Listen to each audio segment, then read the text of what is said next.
வணக்கம். ஜூன் 3ஆம் தேதி இன்னைக்கான 2வது பதிவு. பங்குச்சந்தையில் நடந்த சில விஷயங்கள விரைவாக பார்க்கலாம். முக்கியமான தகவல், நான் செபி ரெஜிஸ்டர்ட் அட்வைசர் கிடையாது. நம்ம சேனல்ல இருந்து எப்போதுமே ஸ்டாக் ரெக்கமெண்டேஷன்ஸ் கிடையாது. யூடியூப் சேனல் மட்டும் இல்லைங்க, மற்ற சோஷியல் மீடியா பிளாட்ஃபார்மான இன்ஸ்டாகிராம், வாட்ஸ்அப், டெலிகிராம்ல இருந்து கூட நாம ஸ்டாக் ரெக்கமெண்டேஷன்ஸ் வழங்குவதில்லை. மேலும் பணத்தை வாங்கிட்டு எந்த சேவையும் வழங்குவது இல்லை. பல போலியான குரூப் இயங்கிட்டு இருக்கு. தயவு செய்து ஜாக்கிரதையாக இருங்க.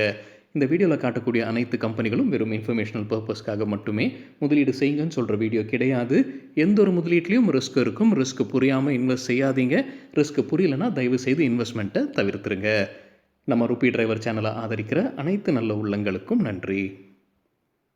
நம்ம மார்க்கெட் ஓப்பன் ஆகிறதுக்கு முன்னாடி உலக மார்க்கெட்ஸ் எப்படி இருந்ததுன்னு பார்க்கும்போது யூஎஸ் மார்க்கெட்ஸ் நேற்று க்ரீனில் தான் க்ளோஸ் ஆகியிருந்திருக்கு. S&P 500 0.4%, நாஸ்டாக் 0.7% க்ரீனில் க்ளோஸ் ஆகியிருந்தது. பெரும்பாலான யூரோப்பியன் மார்க்கெட்ஸ் நேற்று ரெட்டில் தான் க்ளோஸ் ஆகியிருந்தது. இன்றைக்கி நம்ம மார்க்கெட் ஓப்பன் ஆகிறதுக்கு முன்னாடி ஏஷியன் மார்க்கெட்ஸ் எப்படி இருக்குன்னு பார்க்கும்போது பெரும்பாலும் க்ரீனில் தான் ட்ரேட் ஆகிட்டு இருந்தது. குறிப்பாக கிஃப்ட் நிஃப்டி 0.3% க்ரீனில் ட்ரேட் ஆகிட்டு இருந்தது. நம்ம மார்க்கெட் ஓப்பன் ஆகிறதுக்கு முன்னாடி எடுத்த ஸ்க்ரீன்ஷாட் இது. இந்த வீடியோ சேர தருணத்தில் நம்ம மார்க்கெட் ஓப்பன் ஆகி 11:30 மணி அளவில் நிஃப்டி 0.4% ரெட்டில் ட்ரேட் ஆகிட்டு இருக்கு. சில இண்டிவிஜுவல் ஸ்டாக்ஸ் மற்றும் செய்திகள் விரைவாக பார்க்கலாம். பேங்க் நிஃப்டி புது ரெக்கார்ட் ஹையை இன்னைக்கு எட்டியிருக்கு. மணி கண்ட்ரோல்லேருந்து கிடைத்த தகவல் 56,161 வரைக்கும் போயிருக்கு. இன்னைக்கு இன்ட்ராடேல ரேட் கட் சென்சிட்டிவ் ஸ்டாக்ஸ் ஃபோக்கஸில் இருக்குது. ஏன்னா நம்ம நேற்றே இன்னைக்கு காலை வீடியோ செய்தி பார்த்துருந்தாங்க. ரிசர்வ் பேங்க் ஆஃப் இந்தியா 0.5%, அதாவது 50 பேசிஸ் பாயிண்ட்ஸ் குறைப்பதற்கான வாய்ப்பு இருக்குன்னு SBI ரிப்போர்ட்டில் சொல்லியிருக்காங்க. ஆனால் பெரும்பாலான வல்லுநர்கள் எதிர்பார்ப்பது 25 பேசிஸ் பாயிண்ட்ஸ் குறைப்பாங்க அப்படின்னு. அது வரும் வெள்ளிக்கிழமை ஜூன் 6ஆம் தேதி RBI டேட்டா வெளியிடுவாங்க. So rate cut sensitive stocks ஃபோக்கஸில் இருப்பதற்கான வாய்ப்புகளும் இருக்குது. இன்றைக்கி பேங்க் நிஃப்டியுடைய இண்டெக்ஸ் புது ரெக்கார்டாக எட்டியிருக்கு. 56,160 வரைக்கும் போனது இன்ட்ராடேல. 56வது GST கவுன்சில் மீட்டிங் விரைவில் நடைபெறும்ன்ற செய்தி நம்ம முன்னே பார்த்துருந்தோங்க. அதில் ஹெல்த் இன்சூரன்ஸ், லைஃப் இன்சூரன்ஸுடைய GST குறைப்பதற்கான வாய்ப்புகள் இருக்குன்னு நம்ம செய்தியாக பார்த்துருந்தோம். இப்போ என்ன அப்டேட் மணி கண்ட்ரோலில் சொல்லியிருக்கலாம், இந்த GST கவுன்சில் மீட்டிங்கில் வேறு சில செக்டருடைய GST குறைப்பதற்கான வாய்ப்பு இருக்குது. அந்த செக்டருக்கெல்லாமே இப்போ 18% GST வரி இருக்குது. அது குறைப்பதற்கான வாய்ப்பு இருக்குது, அல்லது முற்றிலுமாக தவிர்ப்பதற்கான வாய்ப்புகளும் இருக்குன்னு சொல்லியிருக்கிறாங்க. எந்தெந்த செக்டர் பயன்பெறுவதற்கான வாய்ப்பு இருக்குது? டெக்ஸ்டைல்ஸ், கமாடிட்டி ட்ரேடிங் மற்றும் ஐடி சர்வீசஸ், இந்த செக்டர் எல்லாமே பயன்பெறுவதற்கான வாய்ப்புகள் இருக்குன்னு சொல்லியிருக்கிறாங்க மணி கண்ட்ரோல் செய்தியில். USA இந்தியா இடையே இருக்கக்கூடிய வர்த்தக பேச்சுவார்த்தை குறித்தான அப்டேட். US காமர்ஸ் செக்ரட்டரி இது விரைவில் கையெழுத்திடப்படும்னு சொல்லியிருக்கிறார். வெகு தூரத்தில் இல்லை அந்த நாள். விரைவில் 2 நாடுகளும் அந்த ஒப்பந்தத்தில் கையெழுத்திடுவதற்கான வாய்ப்புகள் அதிகமாக இருக்குது. ஆனால் சில விஷயங்களில் 2 தரப்பினரும் பிரச்சனை இருக்குது சில பொருட்கள் மீது. அது விரைவில் சரி செய்யப்படும்னு சொல்லியிருக்கிறாரு. தகவல் நமக்கு கிடைத்தது NDTV ப்ராஃபிட்லேருந்து. அதானி குரூப் குறித்து காலையில் வீடியோவில் நம்ம செய்தி பார்த்துருந்தாங்க. USA மறுபடியும் ஒரு புது விசாரணையை துவங்க இருக்கிறாங்க. ஈரான்லேருந்து இவங்க LPG இறக்குமதி செய்திருக்கிறாங்க அதானி குரூப். அது குறித்து விசாரணை நடத்துகிறாங்க USA அப்படின்ற தகவல் நம்ம பார்த்துருந்தோம். அதற்கு மறுப்பு தெரிவிச்சிருந்தாங்க அதானி குரூப். இன்றைக்கி அதற்கு ரியாக்ஷனாக அதானி குரூப் ஸ்டாக்ஸ் விழுந்திருக்குன்னு மணி கண்ட்ரோலில் தகவல் கொடுத்துருக்குறாங்க. மத்திய டெலிகாம் அமைச்சர் ஜோதிராதித்ய சிந்தியா டைம்ஸ் ஆஃப் இந்தியாவுக்கு பேட்டி கொடுத்திருக்கிறாரு. அதில் வோடோஃபோன் ஐடியா குறித்தும் கேள்வி கேட்கப்பட்டது. வோடோஃபோன் ஐடியாவுக்கு இனிமேல்ட்டு அரசு தரப்புலேருந்து நிவாரணம் இருக்காதுன்னு அமைச்சர் சொல்லியிருக்கிறாருன்னு அந்த செய்தியில் சொல்லியிருக்கிறாங்க. ஏற்கனவே கிட்டத்தட்ட 35,000 கோடி ரூபாய்க்கு ஈக்விட்டி கன்வர்ஷன் நடந்திருக்கு. அரசு அதை ஈக்விட்டி ஷேர்ஸாக மாற்றிருக்கிறாங்க. மேலும் ஈக்விட்டி ஷேர்ஸ் வோடோஃபோன் ஐடியாவில் அரசு மாற்ற மாட்டாங்க, அந்த கடனுக்கு பதிலாக ஈக்விட்டி ஷேர்ஸாக மாற்ற மாட்டாங்கன்னு உறுதி செய்திருக்கிறாரு மத்திய டெலிகாம் அமைச்சர் ஜோதிராதித்ய சிந்தியா. நம்ம நேற்று இன்னைக்கு கால்வெடி ஒரு செய்தி பார்த்துருந்தாங்க. வோடோஃபோன் ஐடியா மறுபடியும் பேச்சுவார்த்தையில் இருக்கிறாங்க அரசுடன். அந்த அட்ஜஸ்டட் கிராஸ் ரெவன்யூ கிட்டத்தட்ட 88,000 கோடி ரூபாய் இருக்குது. அதில் 40,000 கோடி ரூபாய் தள்ளுபடி செய்ய வேணும்ன்ற பேச்சுவார்த்தை நடத்திக்கிட்டு இருக்காங்க நம்ம செய்தி பார்த்துருந்தோம். அது குறித்து அவர் எதுவும் சொன்னாரான்னு தெரியல. மேலும் ஈக்விட்டி ஷேர்ஸாக கன்வர்ஷன் இருக்காதுன்றது மட்டும் உறுதி செய்திருக்கிறாரு மத்திய டெலிகாம் அமைச்சர் ஜோதிராதித்ய சிந்தியா. ஏவியேஷன் செக்டருடைய அமைச்சர் K. ராம்மோகன் நாயுடு எக்கனாமிக் டைம்ஸில் பேட்டி கொடுத்துருக்கிறாரு. அதுலேருந்து கிடைத்த சில தகவல். மேலும் 50 புது விமான நிலையங்களை திறக்க இருக்கிறாங்க நாடு முழுவதும் அடுத்த 5 ஆண்டில். இப்போ 162 ஏர்போர்ட்ஸ் இருக்குது இந்தியாவில். 2014ஆம் ஆண்டில் 74 ஏர்போர்ட்ஸ் இருந்திருக்கு. இப்போ 162 ஏர்போர்ட்ஸ், மேலும் 50 ஏர்போர்ட்ஸை திறக்கிற இருக்காங்க அடுத்த 5 ஆண்டுகள்னு அமைச்சர் தெரிவிச்சிருக்கிறாரு. தகவல் கிடைத்தது எக்கனாமிக் டைம்ஸ்லேருந்து. டிரான்ஸ்ரெயில் லைட்டிங் இன்றைக்கி இன்ட்ராடேல நல்லா பர்ஃபார்ம் பண்ணியிருக்கிறாங்க. 5% அதிகரித்தது. கம்பெனிக்கு புதிதாக ஆர்டர்ஸ் கிடச்சிருக்கு. 534 கோடி ரூபாய்க்கான ஆர்டர்ஸ். யார்கிட்ட இருந்தது சொல்லலை, உள்ளூர்லேயும் கிடச்சிருக்கு, வெளியூர்லேருந்தும் கிடச்சிருக்குன்னு சொல்லியிருக்கிறாங்க டிரான்ஸ்ரெயில் லைட்டிங்.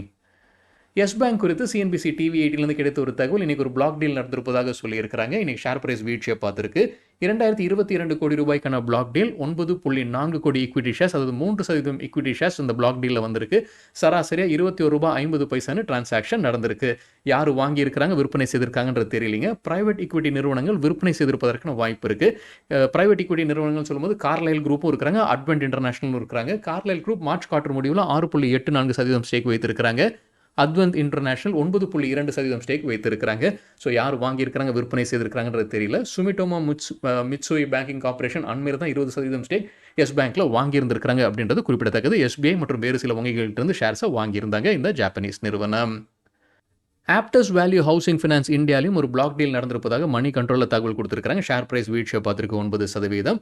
இந்த பிளாக் டீலில் 1141 கோடி ரூபாய்க்கான ஈக்விட்டி ஷேர்ஸ் கைமாறி இருக்கு. அதாவது 3.7 கோடி ஈக்விட்டி ஷேர்ஸ் கைமாறி இருக்கு. சிஎன்பிசி டிவி 18ல என்ன முன்ன தகவல் கொடுத்துருந்துருக்காங்கன்னா, வெஸ்ட்ரிட்ஜ் இன்வெஸ்ட்மெண்ட்ஸ் இந்த கம்பெனியில் ஷேர்ஸை விற்பனை செய்வதற்கான வாய்ப்புகள் இருக்குன்னு, அதாவது 9.8% ஸ்டேக் அவங்க விற்பனை செய்வதற்கான வாய்ப்புகள் இருக்குன்னு சிஎன்பிசி டிவி 18 முன்னே சொல்லியிருந்தாங்க.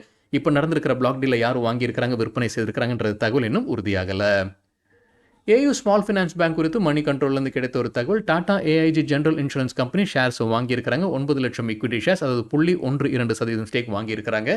சராசரியாக ஒரு ஷேர் விலை ₹693. யார்கிட்ட இருந்து வாங்கியிருக்கிறாங்க? LeapFrog rural inclusion India கிட்ட இருந்து வாங்கியிருக்கிறாங்க. கோ ஃபேஷன்ஸ் நிறுவனம் குறித்து மோத்திலால் ஓஸ்வால் என்ன சொல்லியிருக்காங்க? கோ ஃபேஷன் கைவசம் தான் அந்த கோ கலர்ஸ்ன்ற பிராண்ட் வைத்திருக்கிற கம்பெனி.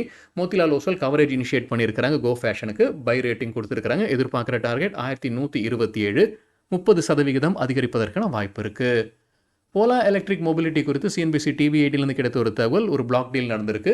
ஹுண்டாய் மோட்டார் விற்பனை செய்திருப்பதற்கான வாய்ப்பு உள்ளதாக சொல்லியிருக்காங்க. 731 கோடி ரூபாய்க்கான டிரான்சாக்ஷன் பிளாக் டீல் நடந்திருக்கு. அதாவது 3.23% ஸ்டேக், 14.22 கோடி ஈக்விட்டி ஷேர்ஸ் கைமாறி இருக்கு. சராசரியாக ஒரு ஷேரோட விலை ₹51.40 டிரான்சாக்ஷன் நடந்திருக்கு. செக் பண்ணி பார்க்கும்போது மார்ச் குவார்டர் முடிவில் ஹுண்டாய் மோட்டார் கைவசம் கிட்டத்தட்ட 2.5% ஸ்டேக் ஓலா எலக்ட்ரிக் மொபிலிட்டியில் வைத்திருந்திருக்கிறாங்க. அவங்க விற்பனை செய்திருப்பதற்கான வாய்ப்புகள் இருக்குன்னு சிஎன்பிசி டிவி 18ல அப்டேட் கொடுத்துருக்காங்க. காலையில் வீடியோவில் இல்லை நேற்று வீடியோவில் நம்ம ஒரு செய்தி பார்த்ததுங்க, எம்ஃபசிஸ் குறித்து. அவங்களுடைய 3வது பெரிய கஸ்டமர் அவங்க கைவிட்டு போகிறாங்க அப்படின்ற மாதிரி. ஃபெட்எக்ஸ் இந்த ஆண்டு இறுதியுடன் அந்த கான்ட்ராக்டை புதுப்பிக்க மாட்டாங்க அப்படின்ற ஒரு செய்தி நம்ம பார்த்துருந்தோம். இப்போ அதற்கு விளக்கம் கொடுத்துருக்காங்க எம்ஃபசிஸ். என்ன சொல்லியிருக்காங்கன்னா, ஃபெட்எக்ஸ் அவங்க தொடர்ந்து ஒரு கஸ்டமராக தான் இருக்கிறாங்க அப்படின்றது விளக்கி இருக்கிறாங்க. அதே போல் இது ஒரு ஸ்பெகுலேட்டிவ் செய்தி தான். இந்த ஸ்பெகுலேட்டிவ் செய்தி இண்டிவிஜுவல் கான்ட்ராக்ட்ஸ் குறித்து எல்லாமே எம்ஃபசிஸ் பேசுவதில்லை. ஆனால் இந்த செய்தி பத்திரிகையில் வந்தது காரணமாக அவங்க விளக்கம் கொடுப்பதாக சொல்லியிருக்கிறாங்க எம்ஃபசிஸ். லார்சன் அண்ட் டியூப்ரோ தரப்புல அப்டேட் இருக்கு. கம்பெனிக்கு புதிதாக ஆர்டர்ஸ் கிடைச்சிருக்கு. சிக்னிஃபிகண்ட் ஆர்டர்னு சொல்லியிருக்காங்க. யார்கிட்ட இருந்து? ராஜஸ்தான் அரசு கிட்ட இருந்து. அவங்க சிக்னிஃபிகண்ட் ஆர்டர்னு சொன்னாங்கன்னா அதோடைய மதிப்பு 1000லேருந்து 2500 கோடி ரூபாய் இடையே இருக்கலாம்.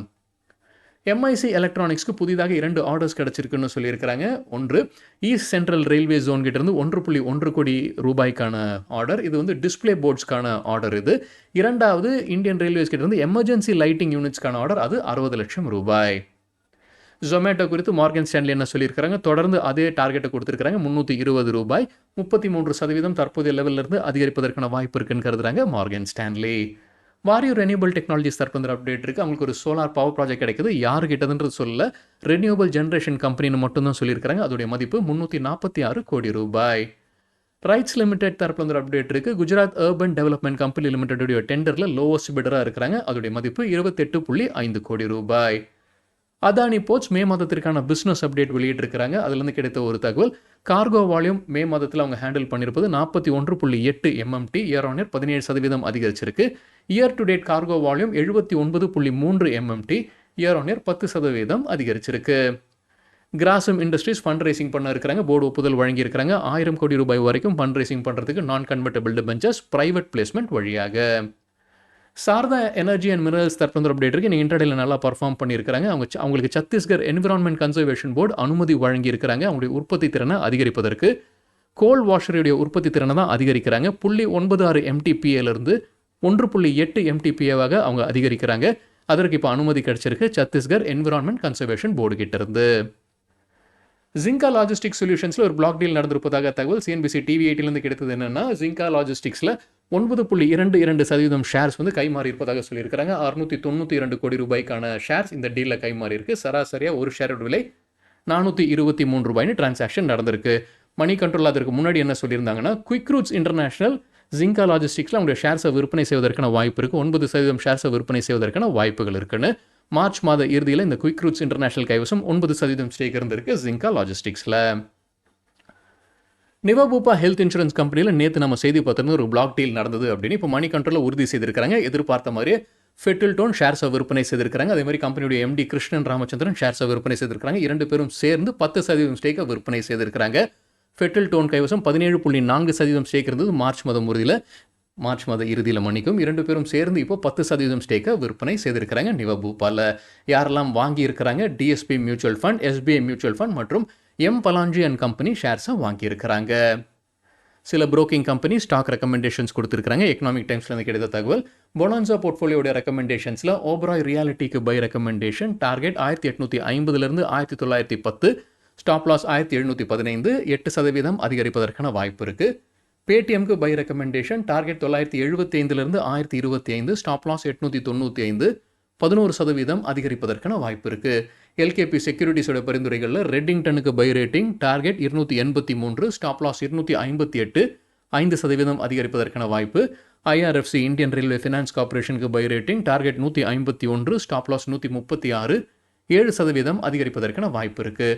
டிட்டாகர் ரயில் சிஸ்டம்ஸ்க்கு பை ரேட்டிங் கொடுத்துருக்காங்க எல்கேபி செக்யூரிட்டிஸ். எதிர்பார்க்குற டார்கெட் 972, ஸ்டாப் லாஸ் 868, 7% அதிகரிப்பதற்கான வாய்ப்பு இருக்குது. சரிங்க, இதுதான் சில விஷயங்கள் என்னுடைய பார்வைக்கு எட்டியது. நன்றி, வணக்கம்.